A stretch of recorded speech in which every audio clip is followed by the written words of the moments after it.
Welcome to Weathersfield Proctor Library Storytime. I'm Glenna Coleman, Youth Services Librarian. And here's our library bear. He's very excited because Halloween is just around the corner, trick-or-treating and all that. It's going to be a little different this year, but we have some Halloween stories for you that he has chosen. So we'll get right to it.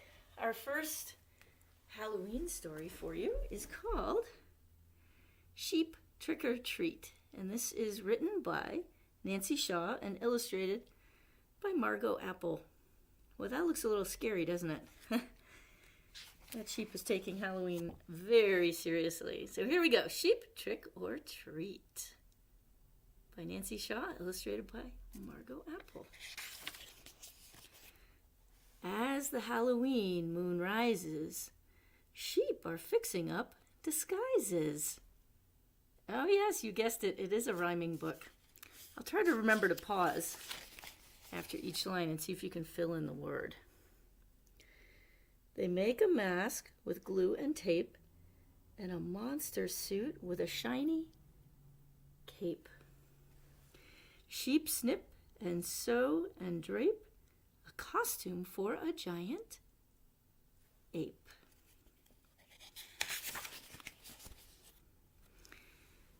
Sheep shape wool in pointy clumps to make a dinosaur with bumps. Sheep rip scraps for mummy wraps. Sheep pose in spooky clothes. Sheep take lanterns. Arm in arm, they set off for a nearby farm. In the woods, they give 3 cheers. A sleepy wolf perks up his ears. Sheep amble to the dell. They reach the barn and ring the bell. Sheep bleat, trick or treat. That was an easy one. I hope everybody got that one. Animals give them things to eat. The horses' treats go in with thumps, apples, oats, and sugar lumps. Spiders give a dried up fly. Sheep decide to pass it by. Yeah, I might decide the same thing. Sheep stop by the chicken coops. Chickens give them fresh eggs. Oops. Cows offer hay and clover. Now the trick-or-treating's over. Back through the woods, the sheep parade. It's dark, but they are not afraid. Rustling noises come from trees. Is someone there? Or just a breeze?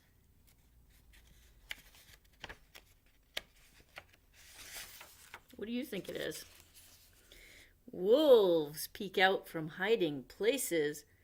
Wolves see scary lit up faces. Wolves skedaddle, sheep skip past.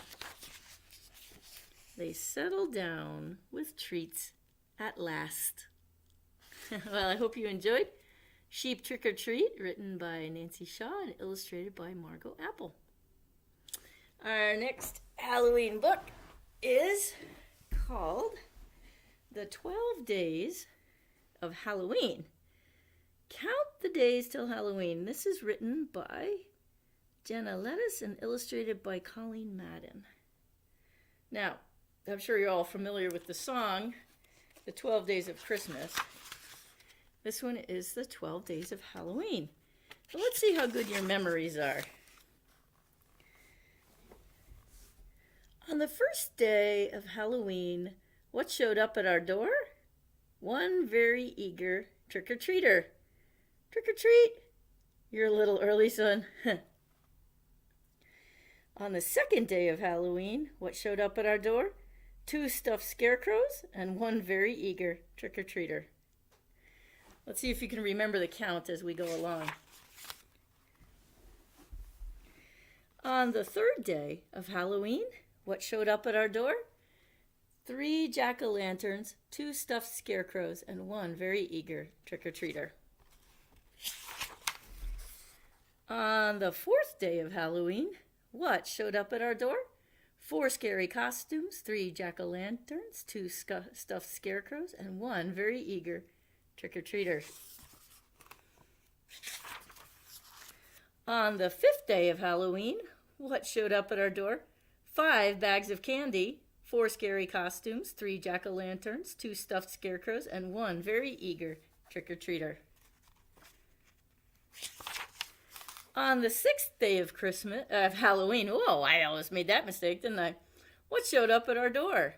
6 ghosts of spooking, 5 bags of candy, 4 scary costumes, 3 jack-o'-lanterns, 2 stuffed scarecrows, and 1 very eager trick-or-treater. On the seventh day of Halloween, what showed up at our door? 7 spiders crawling, 6 ghosts of spooking, 5 bags of candy, 4 scary costumes, 3 jack-o'-lanterns, 2 stuffed scarecrows, and 1 very eager trick-or-treater. On the 8th day of Halloween, what showed up at our door? 8 black cats hissing, 7 spiders crawling, 6 ghosts of spooking, 5 bags of candy, 4 scary costumes, 3 jack-o'-lanterns, 2 stuffed scarecrows, and 1 very eager trick-or-treater. On the 9th day of Halloween, what showed up at our door? 9 witches cackling, 8 black cats hissing, 7 spiders crawling, 6 ghosts of spooking, 5 bags of candy, 4 scary costumes, 3 jack-o'-lanterns, 2 stuffed scarecrows, and 1 very eager trick-or-treater. They're all asking, where's my kitty? Oh, Mr. Cuddles. My kitty loves cheese fishies. 8 kitties, you can't miss them. Meow. Have you seen our cats? Hey, okay, where are they? On the 10th day of Halloween, what showed up at our door? 10 werewolves howling, 9 witches cackling, 8 black cats hissing, 7 spiders crawling, 6 ghosts of spooking, 5 bags of candy, 4 scary costumes, 3 jack-o'-lanterns, 2 stuffed scarecrows, and 1 very eager trick-or-treater. On the 11th day of Halloween, what showed up at our door? 11 vampires grinning, 10 werewolves howling, 9 witches cackling, 8 black cats hissing, 7 spiders crawling, 6 ghosts of spooking, 5 bags of candy, 4 scary costumes, 3 jack-o'-lanterns, 2 stuffed scarecrows, and 1 very eager trick-or-treater. On the 12th day of Halloween, what showed up at our door? 12 devils plotting, 11 vampires grinning, 10 werewolves howling, 9 witches cackling, 8 black cats hissing, 7 spiders crawling, 6 ghosts of spooking, 5 bags of candy, 4 scary costumes, 3 jack-o'-lanterns, 2 stuffed scarecrows. You remember what the last one was? And 1 very eager trick-or-treater. Happy Halloween. I hope you enjoyed the 12 Days of Halloween by Jenna Lettice, illustrated by Colleen Madden. You know, you could create your own 12 Days of Halloween if you wanted to. See what you would come up with. All right, our last story for this story time is called Miss Spider's Tea Party, and this is by David Kirk. Now, this is not necessarily, a Halloween story, but it is about a spider, so sort of related. Miss Spider's Tea Party, Paintings and Verse by David Kirk. Oh, so it's verse. I guess that means it rhymes. One lonely spider sipped her tea while gazing at the sky. She watched the insects on the leaves and many flying by. If I had friends like these, she sighed, who'd stay a while with me, I'd sit them down on silken chairs and serve them cakes and tea.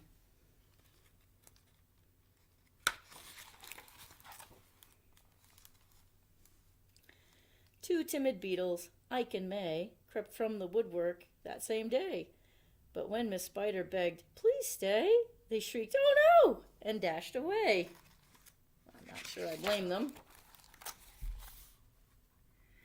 3 fireflies flew inside that night, their spirits high, their tails alight. They spied the web and squeaked in fear, "We'd better get away from here." The little trio did not feel they'd care to be a spider's meal.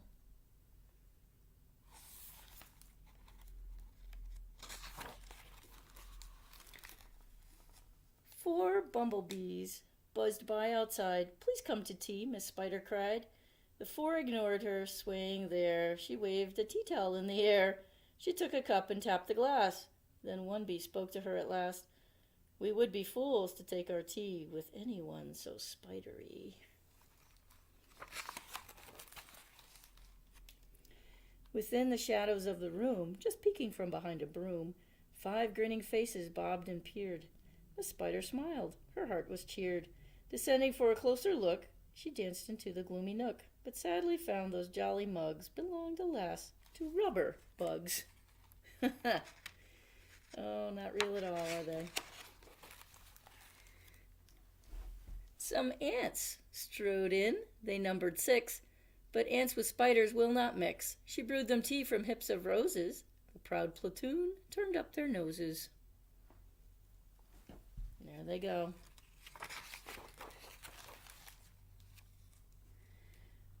A fine bouquet concealed its prize of 7 dainty butterflies. Miss Spider, watching from the wall, was not aware of them at all.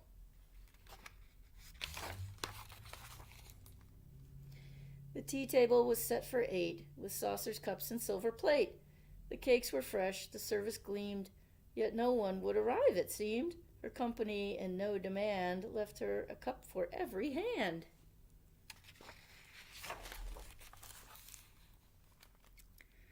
Nine spotted moths kept safe and warm in shelter from a thunderstorm. They stood beneath an open sash and watched the jagged lightning flash. Miss Spider dropped down on a thread, a silver tray above her head. She'd hoped to please them, but instead...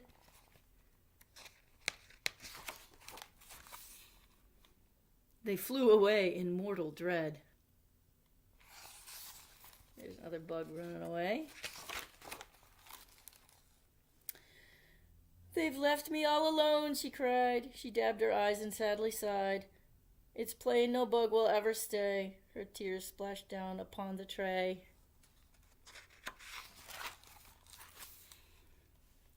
Ten tiny steaming cups of tea were perched atop her trembling knee.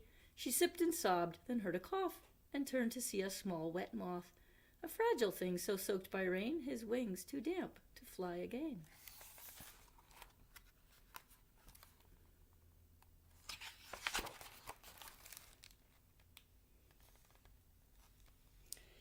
She smiled and took a checkered cloth to cloak the frail and thankful moth. They talked and snacked on tea and pie until his tiny wings were dry. Then lifting him with tender care, she tossed him gently in the air.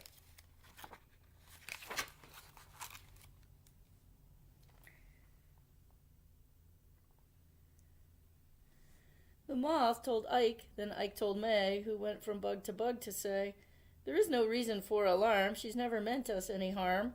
So later on that afternoon, assembled in the dining room, 11 insects came to tea to share Miss Spider's courtesy.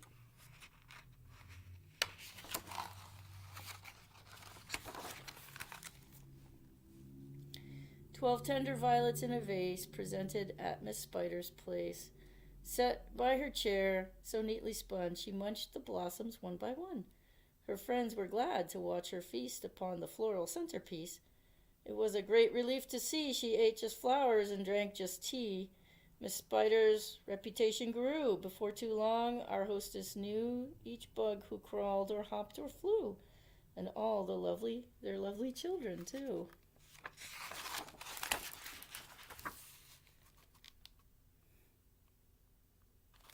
I hope you enjoyed Miss Spider's Tea Party with verse and paintings by David Kirk.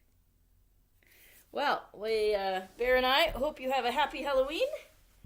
Good luck with your trick-or-treating, and we'll see you at our next story time. Bye for now. This is Glenna Coleman, Youth Services Librarian at the Weathersfield Proctor Library.